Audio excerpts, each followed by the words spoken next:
What's up, everybody? My name is Godzi, and welcome back to some more Umineko When They Cry. Anyways, last episode, Rudolph, Kyrie, and Hideyoshi, they all went to the mansion and died. So, big rip. I have no theories this time for the start, so let's just get into this. 30 minutes had already passed since Rudolph's group had left the guest house. By any measure, their return was too late, and Kraus and Natsuhi, who waited by the entrance, were reaching the limits of their patience. The chain was set on the door. That was a precaution in the event that Rudolph's group was attacked and the master key stolen from them. For that reason, they needed to wait by the entrance like this for the others to return. They have a master... Oh yeah, they would have master keys. They really are too late. Don't you think something might have happened to them? Indeed. Kraus glanced between his watch and the door, struggling to keep his composure. If something happened to prevent them from returning. A terrible thought, but it seems we should ready ourselves for that possibility. So it really was too reckless after all. How the hell did I survive this long, when I've died in the first twilight the last 2 times? Interesting, huh? That is what I said! Why did they go outside when they knew it was this dangerous? How foolish! Why go outside even though Rosa had just been attacked? Nothing will come of saying that now. At any rate, there are now 3 adults in the guest house. Me, you, and Eva, who's asleep with a high fever. Supposedly. At that time, the forceful sound of a door being opened came from the hallway, and they heard Eva's panicked voice. That voice kept calling out Hideyoshi's name. It seemed as though she'd had a bad dream or something due to her fever and was calling for her husband. Eva! What is it? Are you okay? Where is my husband? My husband isn't here! Even though he promised that he'd stay with me the whole time. Even though he promised that he'd grasp my hand the whole time. Kraus was struck dumb by this attitude of hers, which he had never shown in front of him before, but Natsuhi understood her feelings. Calm down. Hideyoshi is with Rudolph and Kyrie, and they're outside right now. Outside? Why? Why did he go outside, after he promised that he'd stay with me the whole time? I'm pretty sure she's faking this whole witch thing, but whatever. You mustn't go outside. The witch is outside. You mustn't go. You'll be killed. Ah! Eva, calm yourself. Hideyoshi returned to the mansion with Rudolph and Kyrie. Why did he have to go to the mansion? Why did he go outside even though it's safe here? Why did he go back to the mansion? They went to get enough food to last until tomorrow. Hideyoshi was worried about your health, and said that was partly why he wanted to go. When will they come back? When will they come back? Don't go outside, don't go to the rose garden, don't go to the mansion. The witch is there, the golden witch is walking about. If she finds you, you'll be killed. You'll definitely be killed. When will my husband come back? They left here 30 minutes ago. We are waiting for their return. 30 minutes ago?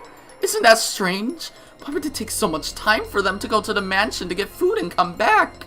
And why are you two just standing around here? We have to go get them. We have to hurry to where they are. Hey! Aren't I dead, though? I'm gonna turn on my heater because I'm freezing! It's not even winter anymore, it's just regular old fall. We don't need to combine fall and winter anymore, because it's not even snowing out, it's raining. Eva probably had quite a nightmare. And because it had continued even after she woke up, she could no longer hide her panic. Natsuhi tried calming her down, but all it did was make Eva's emotions explode even more. Maybe they heard that disturbance. Batware and the kids, who had supposedly been on the 2nd floor, were peeking their faces through the crack of the lobby door. Kraus, Natsuhi, Eva, and Batware, George, Jessica, and Nancho. Fucking hell. Now my nose is acting up because of the heater. I don't fucking like that. Everyone in the guest house had gathered by the entrance and understood the current situation. I agree with Mother. We should go to check on Father and the rest. I agree with my husband. Yeah, that's right. It's even possible that their load's too heavy and they're having trouble carrying it. They should welcome some extra hands. This happened right after Rosa was attacked. This may have been a secondary disaster connected to that. We should act with caution here and... Don't be a fool! What do you mean, caution? Are you saying we should let my husband die, even though he might be begging for help? I'm going to look, and the cowards can stay here. Looking agitated, Eva raised her gun. Judging by her face, it would be useless for anyone to try and stop her. She does still have her gun, I guess. George, who realized that first, raised his head. I'll go as well. You will too, right, Battler? The more people, the better. Sure. Aunt Eva, we're coming even if you tell us not to. I'm coming too. I can't be the only one to hide in a safe place. Jessica, you must not go outside. Stay here with me. Got it? It was like they were implying that those three had already been killed anyway, so going outside would be pointless. Natsuhi realized that Eva felt like her heart had been gouged out, but she spoke out strongly as Jessica's mother. I still have no clue who would have committed the first Twilight, but I'm fairly sure Eva killed Rosa and Maria, as well as Kyrie and Rudolph. And either Kyrie or Rudolph with a dying breath killed Hideyoshi, or maybe Eva did. But the floating gun in the corner makes me think it was one of those two, so... You're right. That should be fine. Let's have Brother's family keep an eye on the guest house. This is a problem for my family and Battler's, and I wonder if Dr. Nanja would mind coming too, just in case. That is not good for Kraus, Natsuhi, and Jessica. They're probably fucked. If those two die, Kraus and Natsuhi, Jessica's the first Twilight culprit. Yep, they're dead. Oh, it's another CG of them. In the hall of the mansion, Battler, Eva, George, and Nanjo found the corpses of Rudolph, Kyrie, and Hideyoshi. Alright, let's read to that. Oh. Oh, fuck, it's a CG, and I guess they have the Chesters in here, too. We have to wait for the CG to be able to read that, I guess. I forgot about that bug. The 4th through 6th Twilights? Then the corpses were pierced through the forehead, chest, and stomach with those demon stakes. Yes. Ah, what? The demon stakes were buried into them. One in Rudolph's forehead, one in Hideyoshi's chest, and one in Kyrie's stomach. Is that meant to imply their death order? Or is that just random? Because if that was the case, it would prove Kyrie shot Hideyoshi and then died, so... But it doesn't matter whether it's Kyrie or Rudolph. I'm pretty sure one of those two killed Hideyoshi. Or Eva did, or Hideyoshi killed himself. Either way, Hideyoshi was killed by somebody. Whether it was Eva, Kyrie, Rudolph, or himself. Or some other person. But since there were the stakes, did Eva bring those along to blend in? Or did the culprit sneak out? Because in that case, Nanjo. Nanjo's the only person who could have snuck out without being noticed, because he's the only person who's by himself ever. The disorder of the clothing on all three suggests that they were fighting or running away. Since the three corpses were not found right next to each other, it is hypothesized that after coming into contact with the culprit, they attempted some form of resistance. Yeah, I guess that makes sense. And they had stakes in the forehead, chest, and stomach. Horrible, just like usual. Hello, Ronave. Even though Ronave knew it would be superfluous, he contemplated telling Battler the truth. Really? Normally, the witch would have killed them in a much, much more horrible way. The corpses had been left in this manner only because Beato had suggested to the witch that she show restraint. The new witch, thinking it would fit well enough as long as she gouged them with stakes, would probably have just stuck a stake into a lump of meat that wasn't even shaped like a human. Rosa's and Maria's corpses were a particularly striking example. If they'd been killed as the Golden Witch had wished, just how gruesome would the corpses have been? Beato would change that into the still better kind of killing Battler had mentioned earlier. Alright, I forgot I need to read the descriptions and... Oh, I guess that's... They have their own little section. Alright, Rudolph we'll start with. Oh, fuck, his face was destroyed. Died in the hall of the mansion with his forehead pierced by a weapon shaped like a stake. Apparently they've got to be finished off with stakes from here on out. From here on out. Gross. So he was shot in the face. So he probably wouldn't have been the one to shoot at Hideyoshi. She could have, though. Died in the hall of the mansion, her stomach pierced by a stake-shaped weapon. The stomach isn't a particularly lethal spot. Isn't it enough to just kill her in some other easier way and stick a stake in her corpse? Yeah, she was shot. Then she bled out. And Hideyoshi died in the hall of the mansion, his chest pierced by a stake-shaped weapon. That was careless of me. Didn't think you were still alive. That's a small wound. Right in the chest. Maybe Eva did betray Hideyoshi and stabbed him in the chest? Or Kyrie tried to fight back and took one of the stakes and stabbed him. There's a number of things that could have happened, but either way, these 4, I'm fairly sure, were the only ones there, and these 3 died, leaving just Eva, so woo.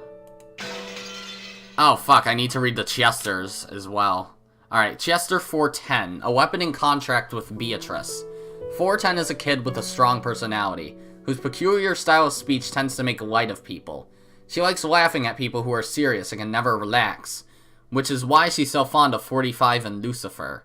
Her choice of words may be coarse, but she loves company and gets lonely easily. She gets depressed if there isn't someone talking with her constantly. 410 is particularly skilled when it comes to firing control, and she can wield unparalleled combative force even in close-range fighting. That's not what I meant to do.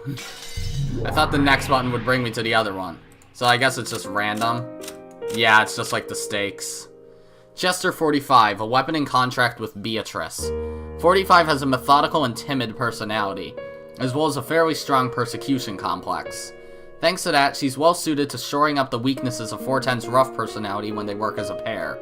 She can't stand silence, so she'll often become emotionally insecure if she isn't being ordered around by someone constantly. I see. 45 excels in search and in decision-making capabilities. The support she provides doubles the combative force of the sisters. Alright, then. Interesting. Why would it be random? Why can't those 2 just have separate slots? Whatever. I guess it's because they're part of the same group. Wanting to have Beato's small bit of thoughtfulness appreciated, he thought of telling Battler about this. But judging by Battler's eyes, that might do more harm than good. To humans, the gap between being alive and being dead is very large. Saying that she'd given them better deaths might have made it possible for a demon to understand her feelings and pardon her, but there was no way a human would be so accepting. Understanding this, Ronove remained silent despite knowing of Beato's modest efforts. Just like usual, let's start by checking whether the corpses are dead. Ronove, please declare it in red. Hey, can't you hear me? Please declare it in red. Repeat it. Rudolph, Kyrie, and Hideyoshi are dead. My apologies. Allow me to decline from repeating that. You fucking what? The hell? What are you planning all of a sudden? By now, proclaiming that the victims were dead in red was almost a given in this battle. Refusing to do that was almost like losing by default. So when Ronove refused as part of his first move, Battler was dumbfounded. My apologies. As of this moment, I relinquish my position as Milady's representative. Accordingly, I cannot repeat that in red. The only one qualified to repeat that is Milady. So he wants him to fight Beatrice again, I guess. His point is a valid one. Ronove is only a representative for Beato's side. If he steps down from that position, and if you will not accept Beato as an opponent, a new representative must be named. No new representative exists. Please, Battler, please accept Milady as your game partner once more. Sorry, but that's advice I can't listen to. I definitely won't accept that unpleasant, cruel bastard as my opponent. My refusal to accept her is why I can't step down from this game. As to her being unpleasant, I apologize in Milady's stead. Allow me to pledge that Milady will not undertake such unpleasant actions again. I wonder about that. Battler, I also want to apologize as that child's teacher. I'll give that child a good talking to, so please offer your forgiveness just this once. Hey, enough of that. You're making it sound like I'm the bad guy. And no matter how much you guys apologize, it won't reach my ears. If Beato can say that from her own lips, well, I might listen to her. Understood. If that is your only condition for acknowledging your opponent again, let us have that child apologize. Ronove, call for that child. Will that be alright, Battler? Sheesh. Do whatever you want. Still, don't expect me to forgive her. Go get that irritating witch. You have my thanks, Battler. I shall summon her here. Milady, Battler is calling for you. Oh, fuck yes, finally! Jeez. After a few heartbeats, gold butterflies gathered together in midair and created Beato's form. It was a much more docile appearance than the one she'd made before. Did you call, Ronove? I believe you heard. Is there something you have to say from your own lips? It looked as though Beato shrunk slightly under Battler's cold gaze. Several times, Beato made an effort to get the words out of her mouth, but that didn't work so well. And she was just as awkward as someone trying to light a match during a freezing winter with icy hands. Even as she did that, the game board was advancing. In the hall, they had just found the corpses of the new victims and had broken down crying. Oh, they're actually showing us their breakdown this time. Interesting. Or not. I guess they're done with that. Oh, never mind. Hi, Battler. Wham! My parents are dead. Even though one's not my parents. Dead. Kyrie. Oh. Dear. Dear. Mother, hang in there. Even for me, it's so crushing.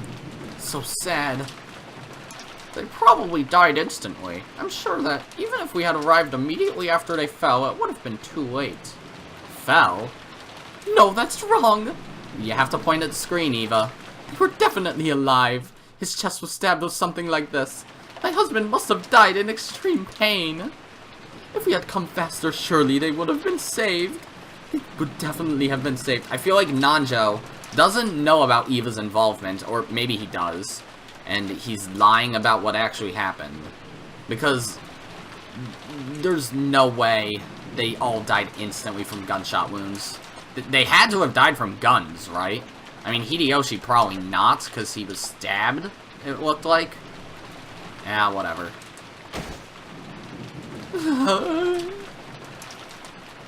It must be tough for you too, Battler, but stay strong. I'm okay. It's okay, George. Let me cry just a little bit longer. I've got it the best. I should be the least sad. So if you let me cry just a little longer, I'll be fine.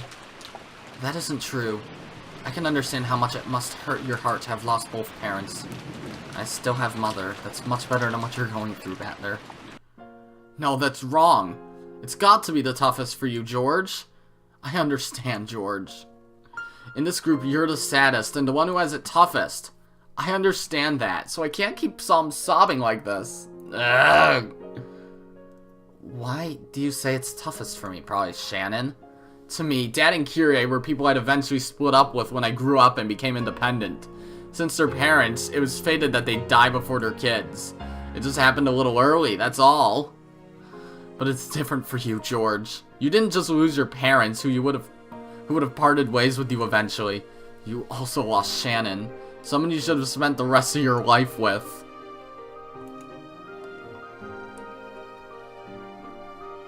Who's talking? You can't value human lives differently.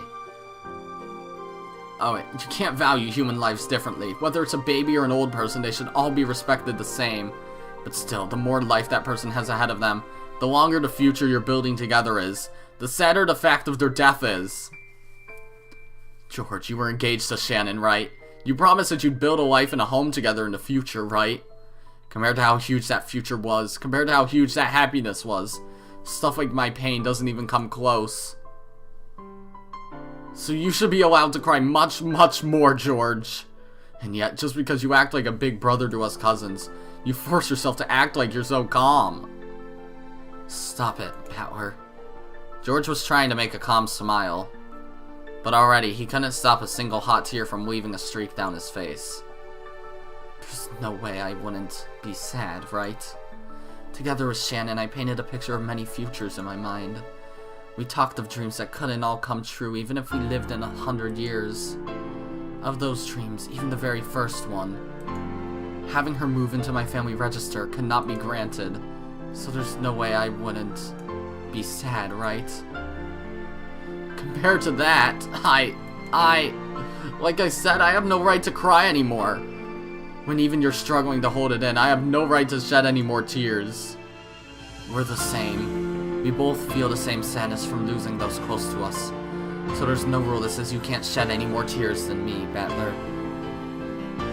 And for me too, there's no rule that says I have to hold back my tears any longer, is there? George! Ah! Shannon, the one who shared my dreams for the future, is dead. Father's dead too. It's so sad. So sad. I can't do crying. It's so fucking difficult. Like, I probably could if I tried hard enough, but I'm doing this for YouTube and I'm trying to be funny, not voice act perfectly. I'm sure I could do it. Like, just shit like that. I can definitely do that. It's just, I'd rather avoid doing that, or else people in my house will actually legitimately think I'm crying. And this honestly isn't so sad, because this is literally the third time that Rudolph, Kyrie, and Hideyoshi died. I almost said Rosa, but in that case, that's also right. As Batler and George hugged each other tightly, they cried a waterfall of tears over each other's shoulders for the people who had been so precious to them.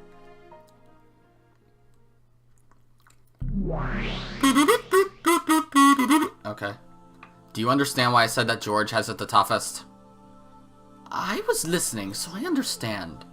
Your sadness is proportional to the length of time you would have been able to spend with that person afterwards. This is a new song.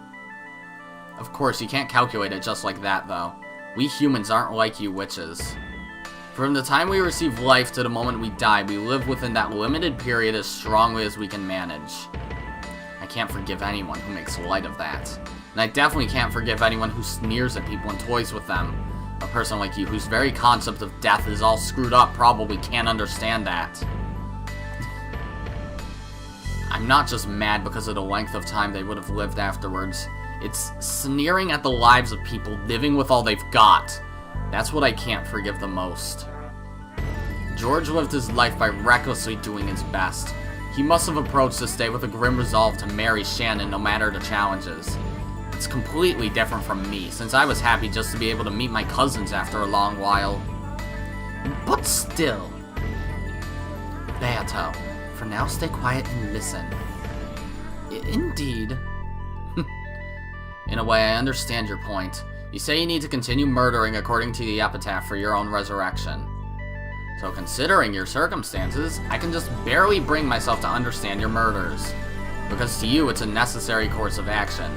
But that means all unnecessary actions you take beyond that are due to your meaningless and brutal tastes.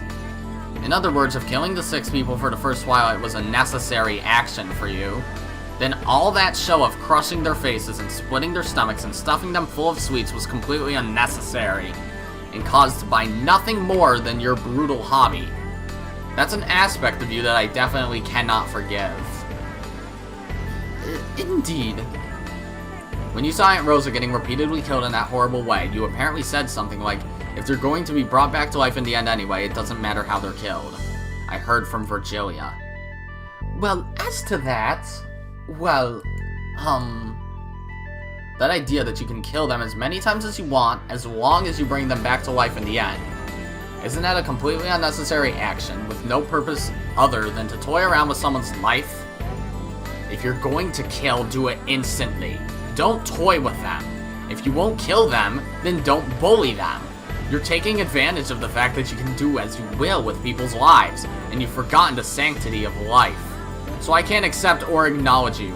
I definitely can't accept, as my opponent, a person who doesn't know the value of a life or the sadness felt when lives are lost. That's a good line. That is why the Endless Magic is known as a black art. The Endless Witch has no concept of limitations. She has no concept of the limitations and losses caused by breaking and killing. There is speaking in the song. Okay, that's weird. For that reason, Endless Witches sometimes start playing by jumping over the gap between life and death, like it's a game. That is a very, very frightening thing. So, as an Endless Witch, and by my own choosing, I never reached your level. It was something Virgilia had been trying to tell Beato for a long time, but Beato had been too young to obediently listen to those words. She had been too wild. She had been possessed by that detestable pleasure. I have been told not to break vases, but that's why I wanted to break them. Then I gained the Endless Magic. When I knew that I could fix them back to normal no matter how badly I broke them, I'm surprised at how fun it could be to break a vase. That's what's known as the forbidden honey. People are not captivated by what's inside. They are captivated by the sealed lock. It is truly regrettable. I want to ask you, Virgilia, why does this thing called the Endless Magic exist? For what purpose does it exist in this world? It doesn't, Battler. It is not limited to the endless magic. All magic exists to bring happiness to the human world. After everything that has happened, it may be difficult for you to believe, Battler, but in order to bring blessings to the human world, we witches are supposed to become bridges between humans and non-humans, and that is why we train so hard. How does reviving the dead and torturing them to death over and over again help the human world? When a vase that was an important memento is broken, if by fixing it, everyone will regain their smiles. I would repair it with magic as many times as necessary. However, I would not be fixing it in order to break it again. I would be reviving it to give humans happiness. In that case, Beato, you fail as an endless witch. Indeed. There's this thing I've been vaguely thinking about. Why do I keep playing this strange game against you? Maybe this game isn't about making me surrender. Maybe it's a test for you to be accepted as an endless witch, in the truest sense. I don't know about that. The reason I proposed this game to you was, simply as a way to kill time. There were no ulterior motives at work. Just now I heard the definition of a witch from Virgilia. By that definition, you, Beato, are not even a witch. You're an apprentice who's still in training and who misunderstands her own power. This was supposed to be a fight between a witch and a human. If you aren't a witch, then you aren't qualified to be my opponent. Understand? Damn. You say I am still only an apprentice? Then when will I be accepted as your opponent once again? When can we resume this game? Who knows? At the very least, it isn't now.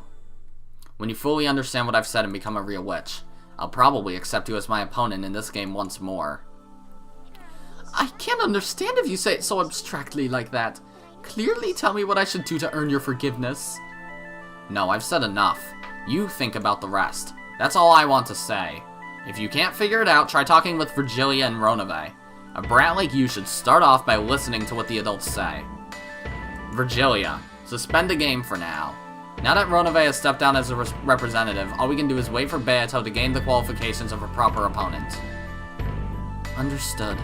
Until Beato has been acknowledged as having earned those qualifications, the game will proceed without an opponent.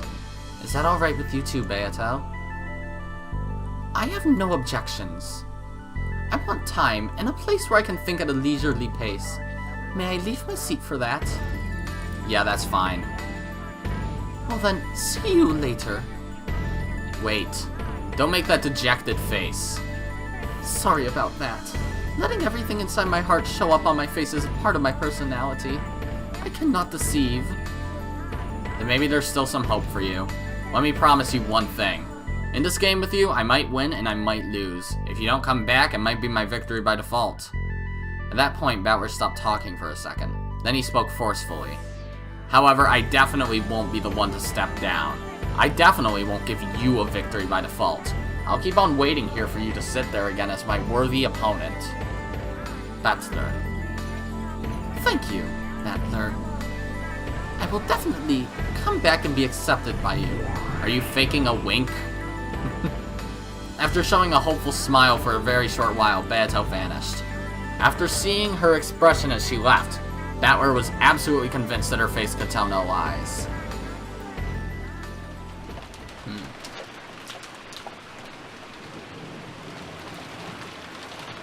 So what? We're just continuing? Okay. The 7 survivors returned to the guest house once again. By now it was clear that those who went outside would not return alive. Rudolph's group had gone out with 2 guns and a master key, but those had been lost. Oh. It was already clear that those had been stolen by the culprit. Fuck. Because the shutters were closed on the windows, they couldn't be opened even if the culprit had a master key. The front and back doors that led to the outside were all sealed by chains, and they were further blocked with sofas and tables. Even if the culprit decided to break in through violent means, it wouldn't be easy for them. At this point, the typhoon may actually be fortunate. If it were clear outside, it might have been possible for them to set fire to the guest house. If there wasn't a typhoon in the first place, the boat would have arrived before noon. That's not much of a silver lining. Eva, how do you feel? Please, try to take it easy. Thank you. I still feel like I have a fever, but this is no time to complain about that. For the children's sake as well, this is no time to be bedridden. After crying so much in front of Hideyoshi's corpse, Eva had felt a strong self-awareness of her position as a mother, and her expression conveyed a strong will. In actual fact, her fever still hadn't gone down, and she was aware of that. If she didn't keep a strong hold on herself, she felt as though the fever would make her mind hazy again. By this point, the first floor formed the final line of defense, set up by Kraus, Natsuhi, and Eva. First floor formed the final line of defense. Fuck it. The children and the guest, Nanjo, had been strongly warned not to go downstairs without taking great care. If the culprit used a ladder or something, it probably wouldn't be impossible for them to attack from the second floor, but it wouldn't be easy for them to break those sturdy shutters from such an insecure position. The second floor was relatively safe compared to the first. Battler and George had also wanted to remain on the first floor so that they could fight if the worst happened, but Eva had put a stop to that. In her mind, George was now the only member of her family. It seemed that she didn't even want to expose him to the danger of coming downstairs to the first floor. Kraus and Natsuhi could understand that feeling. So Kraus and Natsuhi, Jessica, they were all fine. So the first Twilight culprit likely wasn't one of those. Granted, it would have implicated them greatly. And it's supposed to look like a witch did it, or whatever. Also, a great deal of time has passed since the siege began.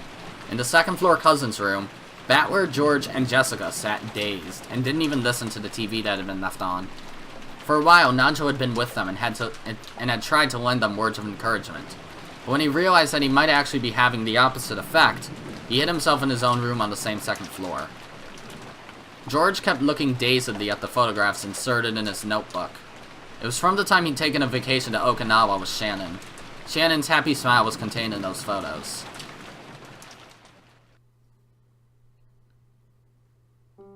Are we getting a flashback? Flashback arc! George could remember the temperature and the humidity, the warmth and strength of the wind. And even what he had been talking about with her at the time those photos had been taken, as clearly as though it had been yesterday. So to George, they weren't simply photos, but a door to bring back warm memories. Oh, okay, no flashback. In this room, even though the sound of the typhoon and the TV should have entered George's hearing, it was the scenery of Okinawa he had seen with her and her laughing voice that reached his eyes and his ears. George had strived to be reborn after meeting Shannon. He had sworn to separate himself from the timid person he had once been, easily caught up in the atmosphere, unable to refuse a request, and easily used by those around him. He had resolved himself to become a strong man who could make her life more joyous. Therefore, if he hadn't met Shannon, the man called Ushiromiyas George would probably have lived a very different life. And the George of that different life surely wouldn't have been as excellent a man as he is now. The person I am now exists for Shannon's sake. Now that Shannon is gone, why do I exist? It's completely meaningless, isn't it? He felt a deep, deep sadness, as though he himself had become empty. That feeling must have been tormenting him this whole time. However, until Battler mentioned it, he hadn't been aware of the feeling himself. He'd finally managed to remember that it should have been alright for him to cry much, much more. So he cried. Just like Battler had, he cried himself dry. By now, his eyes were bright red and swollen, and he couldn't cry anymore. So George did his best to change his way of thinking. He was not meaningless now, and he should be grateful to Shannon for giving him such a character. The dead don't come back to life. He would have to get over being separated from his most beloved person. If he were to chase after Shannon and kill himself, she would surely be deeply dejected. It worked the other way around too. If he had died and Shannon had chased after him, throwing away her own life, he wouldn't have been able to forgive himself.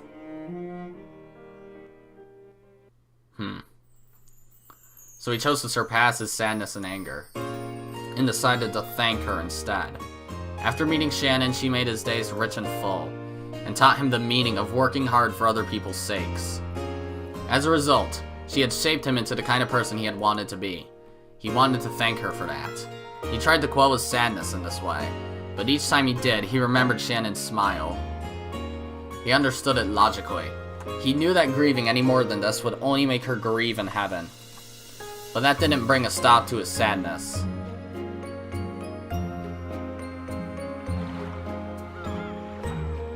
Okay, yes. Oh, we are getting a flashback. God damn it. Oh, never mind. It's just pictures and stuff. They aren't even talking to each other. Okay. Got that. The pretty sunset. Yes. Hello, George. And that's Shannon. And they're happy. Who would have thunk it? It's like they love each other or something.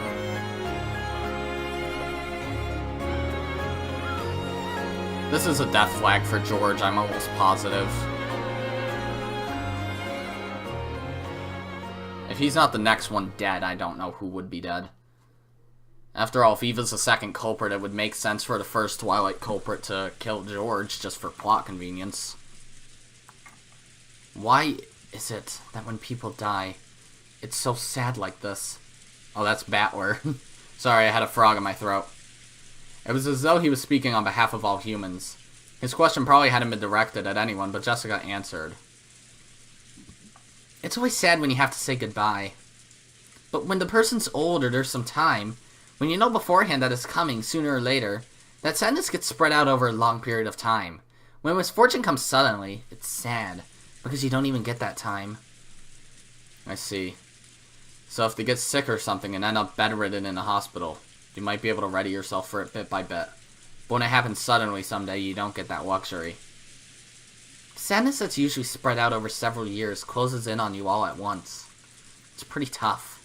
Sometimes it makes you feel a sadness so deep it can leave scars for life. Scars for life, huh?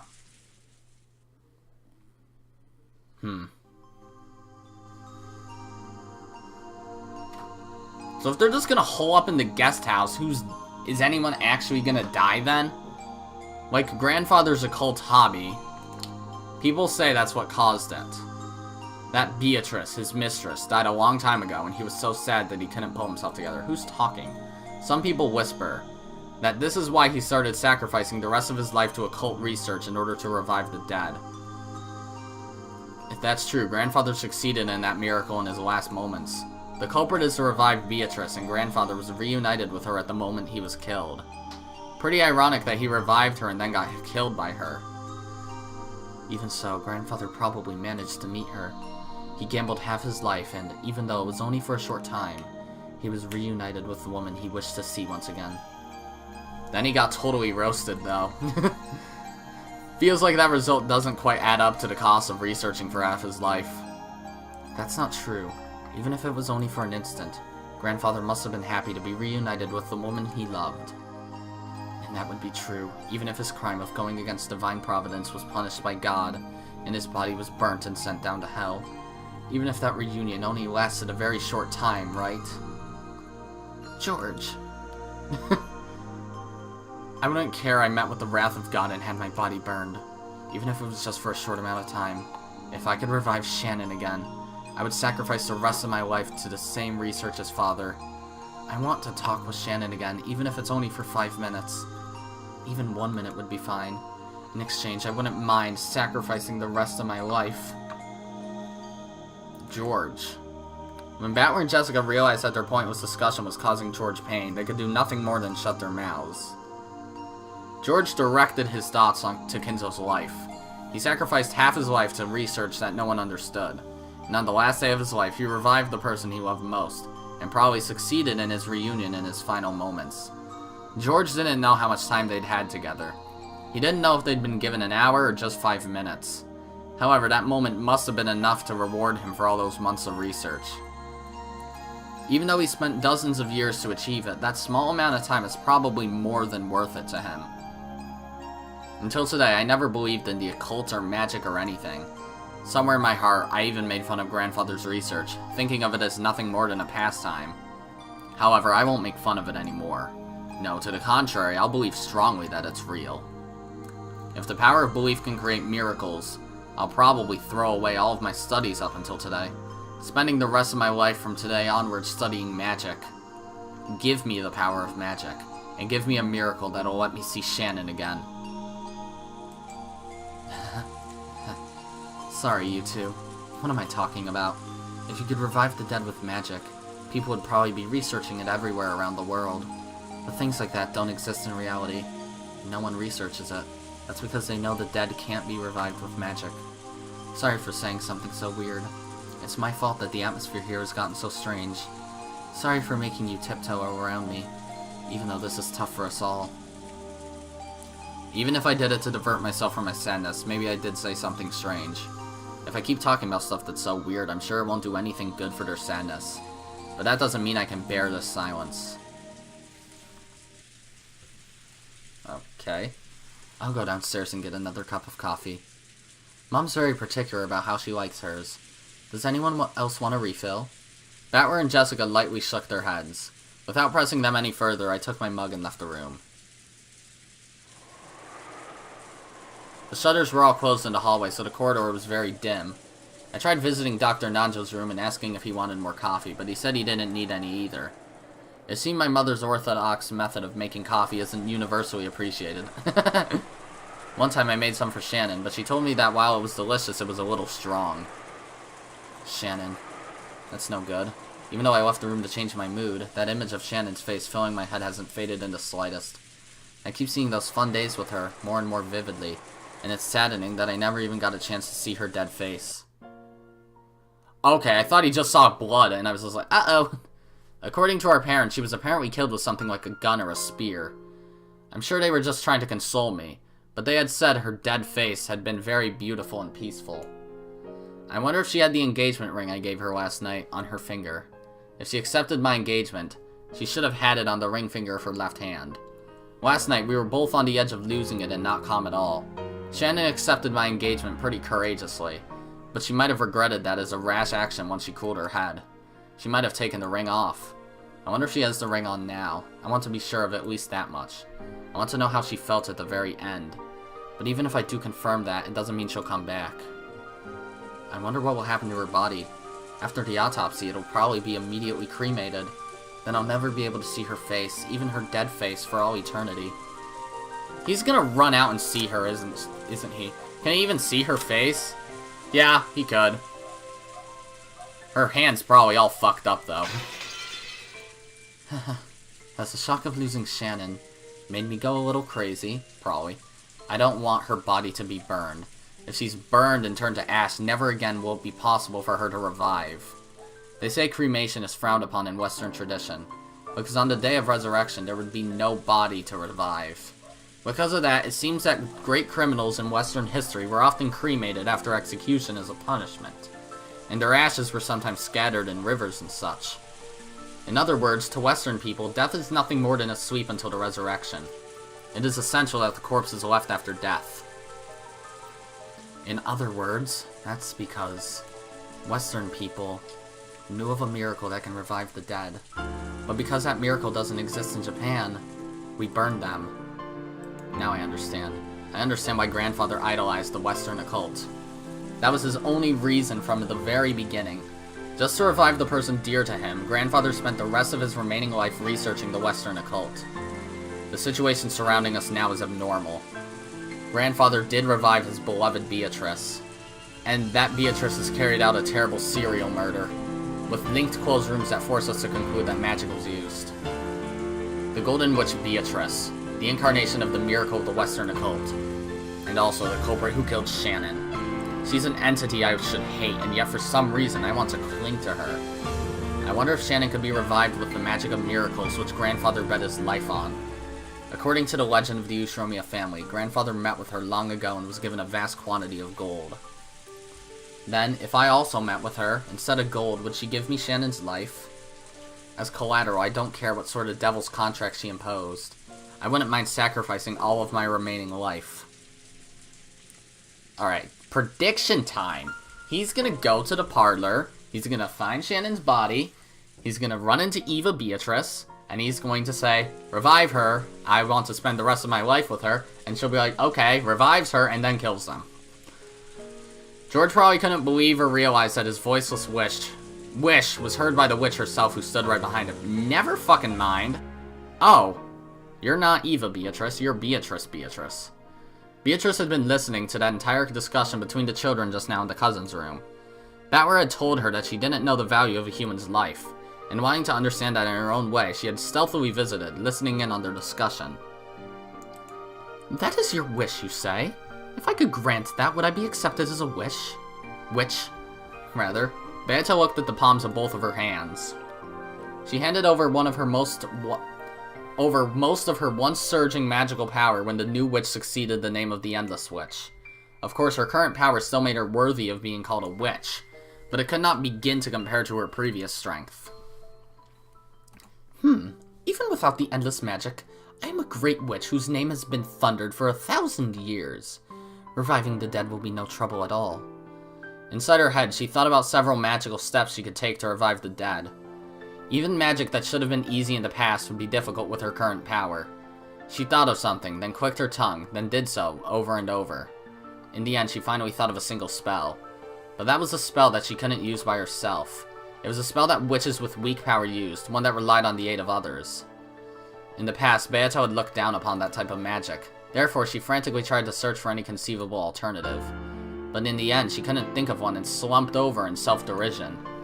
Then, careful not to surprise him, she softly called out, softly to George's heart. Sup, bitch?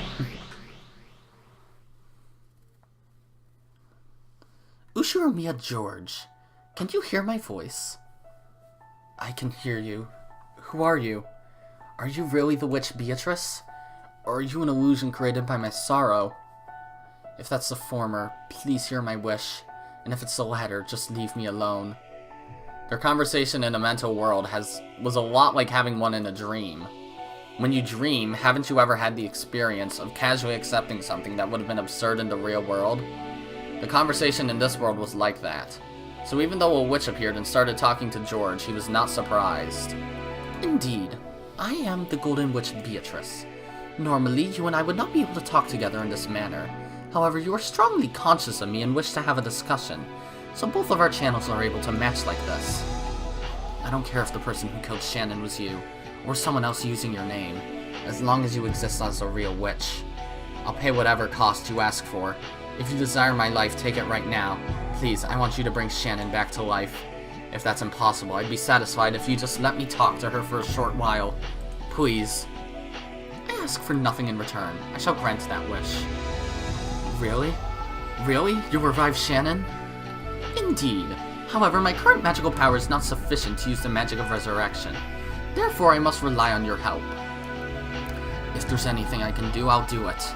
Even if that means taking my heart out right here and now, I will not hesitate. I told you I don't need anything like that. I will chant the magic. Then a gap will open in the door to the land of the dead. But as I am now, I do not have the power to bring Shannon's soul up through that gap. However, you have strong feelings for Shannon, and those feelings will surely become magic that can bring her soul out without fail. What do you say? Will you help me? I will. If Shannon's life will be restored, there's nothing I'm afraid to lose. George's fist shook in silence. Then he slowly came to his senses. He had been absent-mindedly standing near the window in the hall that whole time, his mug still in his hand. And the witch from his dream was still there. What the? It isn't a dream. Be quiet. I'm very fragile now. If any more humans appear, I will not be able to preserve this form. I shall grant your wish, so stay silent for now. Understand? George covered his mouth with both hands, nodding enthusiastically several times. In that instant, he almost dropped the mug he was holding. George frantically juggled it around and caught it. He was afraid that if it fell to the floor and made a loud sound, the witch's form might disappear like a bubble popping. He softly set the mug on the floor and stared at the witch in front of him again. Her form didn't disappear. It wasn't a dream. Come, let us go to the parlor where Shannon sleeps. With the power of your feelings, we will bring back her soul. You say go, but how? My mother and the rest are downstairs. There's no way they'd let us go outside. And didn't you just say that you wouldn't be able to preserve your form if another human appeared? Come to think of it, that is true. So Kraus and the rest are downstairs. In that case, we definitely cannot go down. Well then, we just need to go to the mansion without going down to the first floor, right? It's simple. Jump out the window. Beata laughed as though she had thought of a pleasant prank. And with her golden pipe, she lightly tapped the window, which a shutter closed. When she did, 3 gold butterflies appeared from the pipe and opened the lock on the window as though melting it. The fuck, George? Then the window opened without a sound. The shutter beyond it was exactly the same. The clasp unset itself, also without making a sound, and it quietly opened. Quietly, you say. The window opened, exposing the wind and rain outside the mansion. Perhaps because of the direction or something related to the construction of the building, the wind did not blow inside. Because of that, for a while, George felt as though this entrance that opened to the outside was a dream or an illusion, and he couldn't accept it as real. Come, let us go. Come with me. Beatrice gently floated upwards. It was a natural action, like that of a diver enjoying an underwater stroll. It made it easy to believe that if you acted like she did, you too might be able to float in the sky just as though you were swimming through the water. No, George did believe that, so without thinking, just as she has done, he also, gently, as though swimming in the water, lifted his feet, and fell on his jawbone and died. Oh, not bad. So he learned how to dance in the sky faster than I could explain it. George was shocked to find himself floating in midair like he was swimming. Of course, Beatrice was also shocked that George, who shouldn't have been able to use magic, had figured out how to do that just by instinct. To be able to fly in the air, to swim in the air. You mustn't be bound by reason, accept it as a natural thing. You mustn't fall back to your human doctrines, such as those of Newton and Einstein. Especially when flying high in the sky, inexperienced witches sometimes plummet to the earth. I accept things for what they appear to be. I accept things for what they appear to be. George repeated those words over and over. He must not deny magic no matter what. Denying that would be like throwing away what might be his first and last chance to revive Shannon.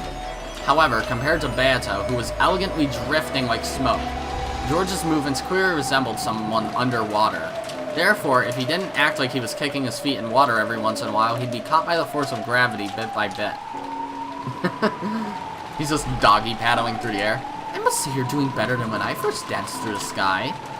Here we go. Come with me. When Beatrice beckoned to George, she gently flew into the stormy sky. It was just like a scene from a fairy tale. The scene unfolding before George's eyes felt entirely like an extension of his dream.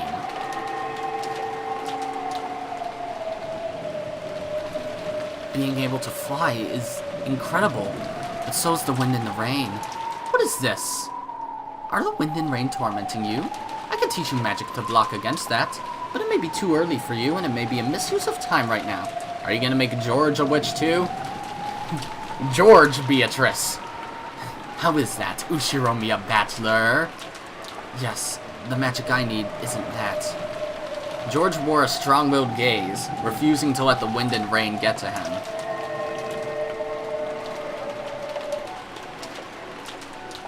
The mansion is coming into sight. Hold out just a little longer. If you fall now, you'll hit the bushes in the rose garden. The undulating rose garden was spread beneath the witch and George's gaze. This illusion-like scene no longer surprised George. Only the gradually approaching mansion was reflected in his eyes. Then Rosa stood up. She was faking her death and shot him out of the sky. Haha! I am genius. Shannon, wait for me. I will definitely revive you. Shatter! Shatter! Shatter! Shatter! Shatter! Shatter! Shatter? Not shatter? Oh fuck. Yeah, that's expected. At that time, the cruel new witch could be seen staring at the guest house from a different location. Now, all that's left is the 7th and 8th Twilights. Just 2 more and my obligation to that old hag predecessor is finished. I'll kill Kraus and Natsuhi. Let them die together like the good couple they are. Oh, hello, Chesters again. Me. Where's the target, Nya? In the lobby on the first floor of the guest house. 2 targets in Ushiromiyas Eva identified. Measuring anti-magic power levels. Data link to 410. 410, data received. Anti-magic power levels are extremely low. If Eva just goes outside, they're tuna and abalone on a chopping board. What do you think, Great Lady Beatrice? When you give the order, we shall snipe right away. Please, your orders. Hello, Lucifer's here too, I guess. You guys really are convenient furniture. Not at all like that old second-hand furniture that's only useful for gouging corpses. Right? Ah, my kazoo. Chester sisters, please show me your skill once more. Prepare to fire. And carry out the corpses again, got it? Because I'll play with them a lot. No complaints from you, right, Ronove? Correct, as you command. Huh? At that moment, the witch noticed something. It was as though some presence had disappeared. Was it her imagination? Was that someone's presence just now? Did anyone feel it? My apologies, I haven't noticed anything, so please forgive me. We were in the middle of observing the guest house, so our peripheral surveillance was set to off. What about you, Lucifer Lucifer, did you feel any presence? For just an instant, Lucifer glanced at Ronove, asking whether she should answer honestly or not. Ronove gave a small nod in response. No. My apologies, Beatrice. We noticed nothing. Forgive us the stupidity of a second-hand furniture. I see. If a great demon like you says that, then it must have been my imagination. The witch persistently stared in the direction the presence had disappeared to. That was where the rose garden lay, and beyond that she could see the mansion's dark silhouette creating by lightning. It took quite some time before she pushed her unsatisfied feelings aside, and once again faced the guest house. Well, shit. Kraus and Nazi here are about to die. George probably is too. I mean, if Kraus and Nazi die, then it's Eva. It's totally fucking Eva. And if not Battler, but George rather dies, then fucking I don't know. Regardless, that's gonna be it for this episode. If you liked it, be sure to press the like button, and if you didn't like it, fuck you too. Remember to subscribe, follow me on Twitter, and hit that notification bell to stay up to date on all my videos and stuff. And as always, my name is Godzi, and I will see you all next time. Goodbye!